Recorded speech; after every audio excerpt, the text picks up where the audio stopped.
کشمالہ پاگل ہو گئی۔ سرفراز نوشیروان کے شکنجے میں آ گیا۔ بابا سائیں نے کشمالہ کے راز کھول دیے۔ کشمالہ اور سرفراز کا بھیانک انجام۔ نوشیروان دعا سے شرمندہ۔ دعا نے نوشیروان کو جھنڈی کروا دی۔ فضا نے سرفراز کو تھپڑ مار دیا۔ ناظرین، بات کرتے ہیں ڈرامہ سیریل جانثار کی آخری ایپیسوڈ کے بارے میں۔ تو ناظرین، بالآخر جانثار ڈرامے کا اینڈ ہو ہی گیا۔ تو ناظرین، جیسا کہ جانثار ڈرامے کی آخری ایپیسوڈ میں آپ نے دیکھا کہ زوار کی برسی چل رہی ہوتی ہے اور دعا وہاں پر آ کے پہلے تو نوشیروان سے بات کرتی ہے، لیکن جب وہ اس کو بری طرح سے دھتکارتا ہے تو دعا آخر کشمالہ کے سارے ثبوت سب کے سامنے رکھتی ہے۔ کشمالہ اس کو کہتی ہے کہ تم یہاں پر کیا کر رہی ہو، چلی جاؤ یہاں سے۔ تو دعا اس کو کہتی ہے کہ کیوں، جب قاتل یہاں پر گھوم سکتے ہیں تو میں کیوں نہیں آ سکتی۔ اس کی اس بات سے سب حیران ہو جاتے ہیں کہ آخر یہ کیا کہہ رہی ہے۔ اس کے بعد جیسے ہی دعا جعفر کو آواز دے گی اور جعفر سرفراز کو لے کر آ جائے گا تو وہاں سرفراز اپنے سارے جرموں کا اقرار کرے گا، نقاب اتارے گا کہ یہ سب کچھ تو کشمالہ کے کہنے پر کر رہا تھا اور کشمالہ یہ سب کچھ اس لیے کر رہی تھی کہ تاکہ غزنوی اور دعا کبھی ایک نہ ہو سکیں۔ کشمالہ یہاں پر بہت ہی شور شرابہ کرتی ہے کہ یہ تو جھوٹ بول رہی ہے اور یہ تو اس کی دوست ہے اور یہ بچہ بھی شاید۔ وہ اتنا ہی بولتی ہے کہ دعا اس کو چھڑک کے چپ کروا دیتی ہے اور سرفراز کا فون نوشیروان کے حوالے کر دیتی ہے کہ اس میں ان دونوں کی ساری باتیں ریکارڈ ہیں جو سرفراز نے اس لالچ میں ڈیلیٹ نہیں کی تھی کہ مستقبل میں وہ کشمالہ کو بھی بلیک میل کرے گا اور کشمالہ سے زیادہ پیسے نکلوا سکے گا۔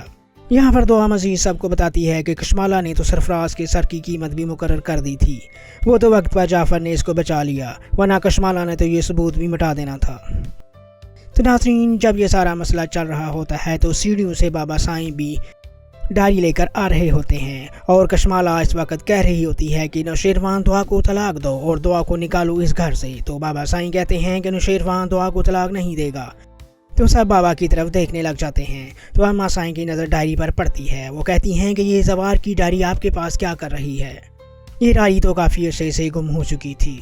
تو بابا سائیں سے کہتے ہیں کہ مارنے والوں نے اس نشان کو بھی مٹانے کی کوشش کی تھی، لیکن بلا ہو جعفر کا۔ ناظرین، جعفر نے سارے ثبوت اکٹھے کیے ہیں۔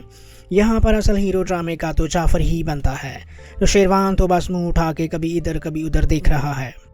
نوشیروان جعفر کو کہتا ہے کہ جعفر یہ کیا معاملہ ہے؟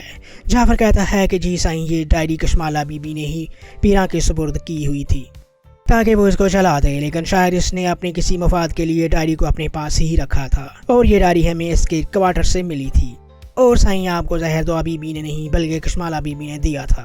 اور اب نوشیروان ایک دفعہ پھر حیرت سے کشمالہ کو دیکھتا ہے۔ جعفر کہتا ہے کہ اس بات کا اقرار بھی پیرا نے کیا ہے اور وہاں پر یہ ہاتھ جوڑے پیرا کو لایا جاتا ہے۔ اور بابا سائیں مزید کہتے ہیں کہ تم جیسی ڈائن کو پہچاننے میں ہم نے بہت بڑی بھول کر دی، کیسے تم ڈائن بن کر میرے بیٹے کا کلیجہ نوچتی رہی۔ وہ کہتے ہیں کہ زوار نے اس میں ساری حقیقت لکھی ہے کہ کشمالہ کا رویہ اس کے ساتھ کیسا تھا اور کشمالہ کا رجحان نوشیروان کی طرف تھا، لیکن وہ صرف گھر کے سکون کی وجہ سے خاموش رہا اور ساری باتیں برداشت کرتا رہا، حتیٰ کہ کشمالہ نے اسے موت کے گھاٹ اتار دیا۔ بابا سائیں یہ بھی کہتے ہیں کہ زوار کو ہمارے دشمنوں نے نہیں بلکہ کشمالہ نے مروایا ہے۔ اماں سائیں کہتی ہیں کہ یہ آپ کیا کہہ رہے ہیں؟ مجھے تو یہ سن کر ہی گھن آ رہی ہے۔ تو جعفر یہاں پر بولتا ہے اور کہتا ہے کہ یہ بالکل ٹھیک کہہ رہے ہیں۔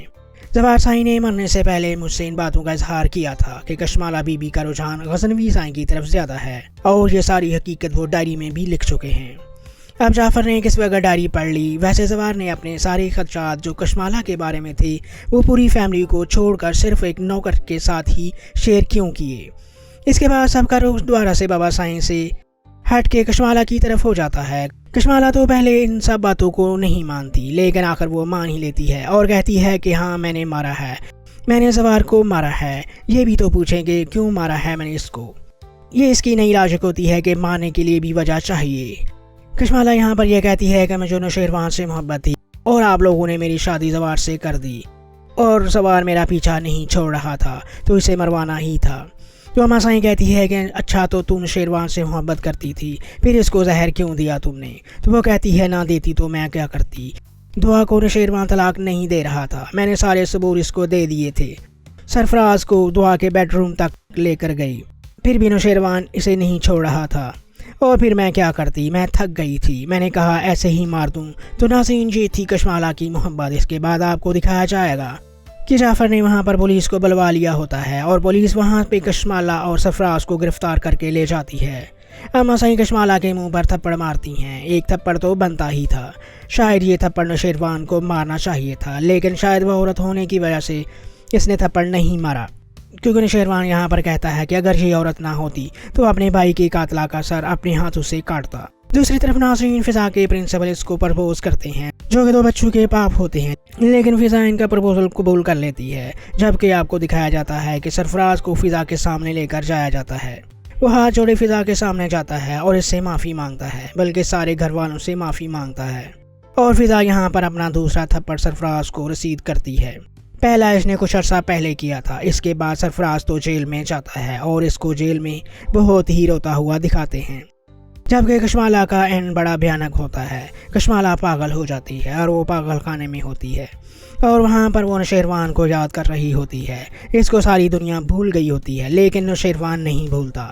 جبکہ دوسری طرف آپ کو دکھایا جاتا ہے کہ نوشیروان اور دعا ہنسی خوشی رومانٹک موڈ میں پھر رہے ہوتے ہیں۔ تو ناظرین اس طرح سے اس ڈرامے کی اینڈنگ ہو